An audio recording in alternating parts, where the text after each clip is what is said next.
You're listening to Do This First, a daily personal development podcast that focuses on science-backed, actionable steps towards your best year ever. Hi, I'm Sandy, your host. It is officially 52 days away till the end of 2024. I can hardly believe it. I really can hardly believe it.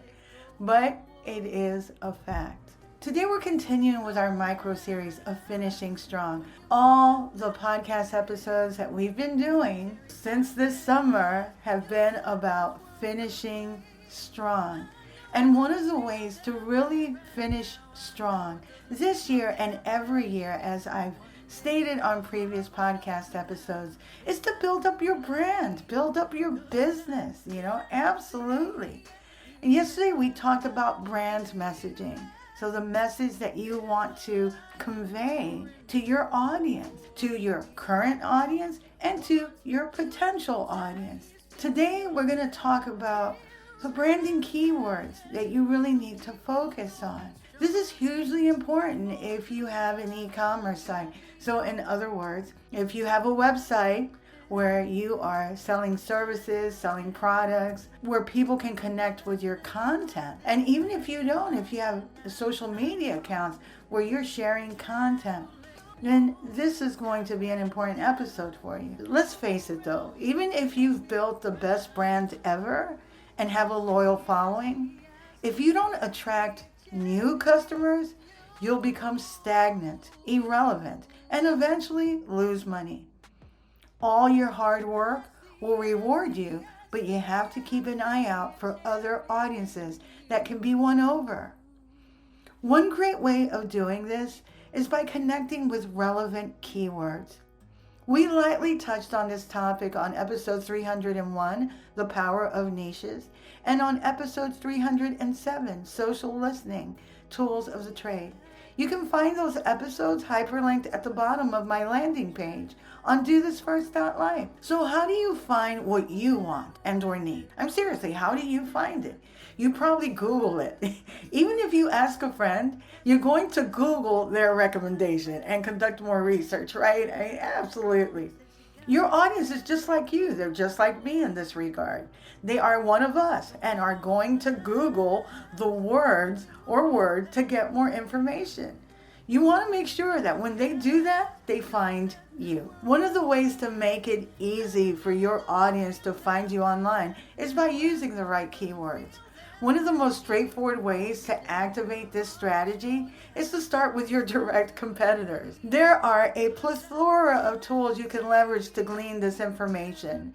You can use Google's free keyword planner. You have to go to Google AdWords and you have to establish an account with them. You can use SEMrush. You can use keywordtool.io and SpyFu for starters. The tools will show you the keywords your competitors are driving traffic to their site with.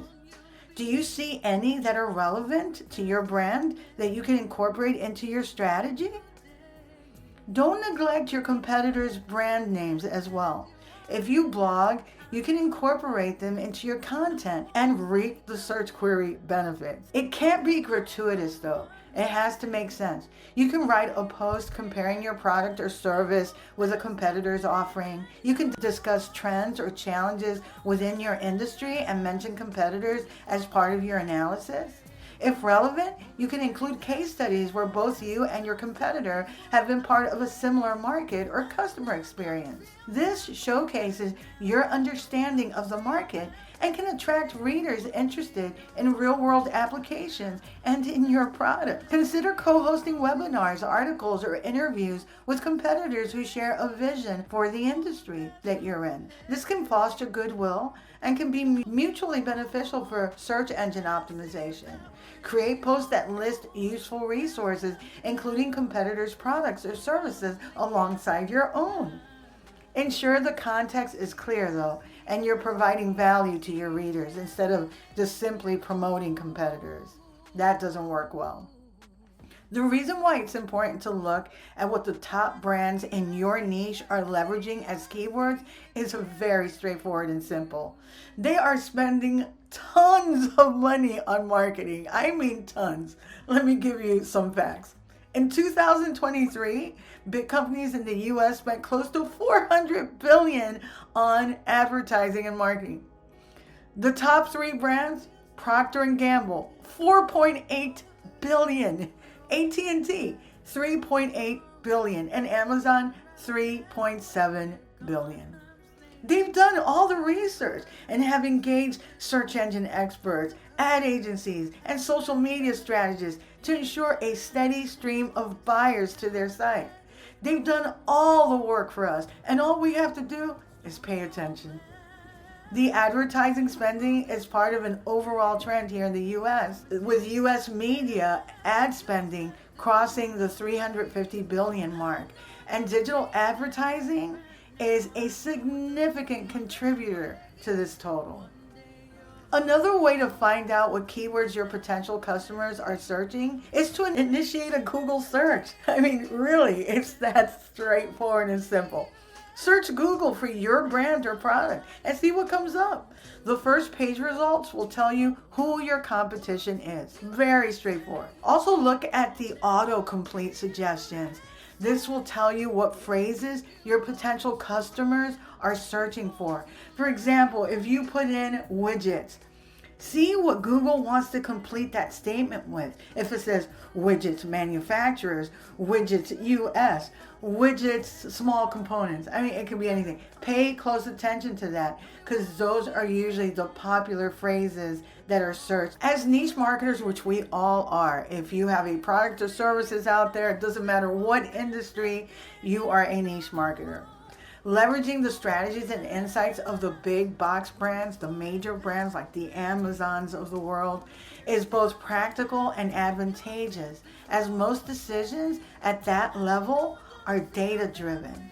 Big brands often conduct extensive testing and validation of marketing tactics, defining effective frameworks that are proven to attract and convert customers. Niche marketers can utilize these established strategies without bearing the burden of high expenditure, which allows us really to carve out our own space in the market with smart, research-backed approaches. The beauty of the current marketing landscape is that the insights gained by large corporations are often disseminated throughout the industry, thanks to reports, case studies, and digital marketing communities. Unlike in the past when smaller brands operated in relative isolation, today we have access to a wealth of resources. I'm seeing this across the board, but especially in the entertainment industry. Before, the record companies were the Goliath. Now you have a lot of independent artists. They have their own labels, they're doing their own thing, but they're employing some of the same marketing strategies. We can adopt and adapt successful strategies to our own businesses, making pivots based on empirical evidence rather than mere speculation. This agile approach allows smaller brands to exploit unique market segments effectively, creating tailored offerings that address specific customer needs without requiring monumental investment. And I know a couple of you do spearhead, lead certain departments within a larger company, and this works for that as well, because a lot of big box brands have huge success in niche markets because they're able to amplify the product offerings in a niche. It's tempting to see only the size disparity between big brands and small businesses, and focusing on the principles of segmentation, differentiation can turn the apparent disadvantage into an asset. Big corporations target a broad audience, but niche marketers can specialize and appeal to specific customer bases.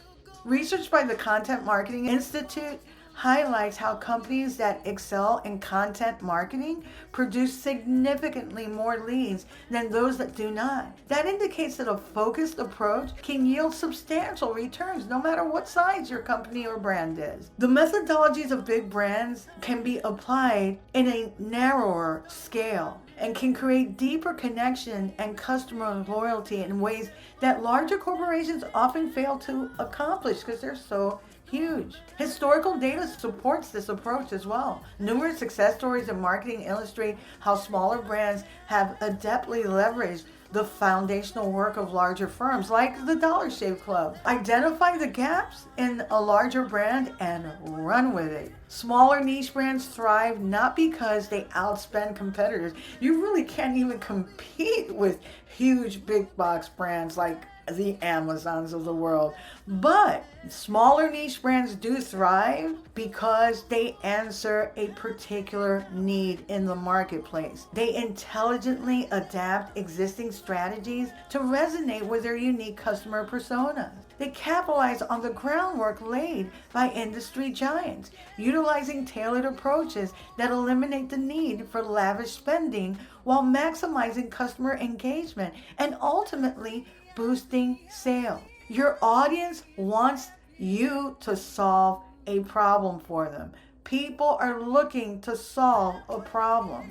Your products and or services is the solution. And you have to position yourself that way. By knowing what the problems are and incorporating those search terms into your website and content, you'll attract your tribe. But you have to be consistent. Being consistent rewards you with loyalty, repeat business, and positions you eventually as a subject matter expert. If you like what you're hearing, don't forget to leave a review.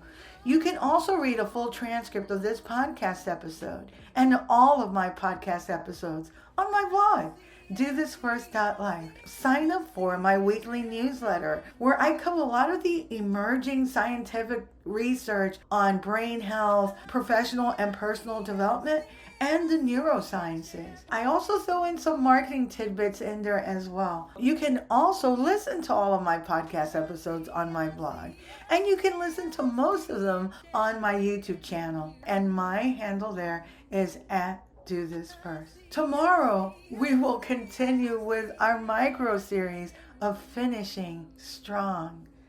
Till tomorrow. Moving past the rain.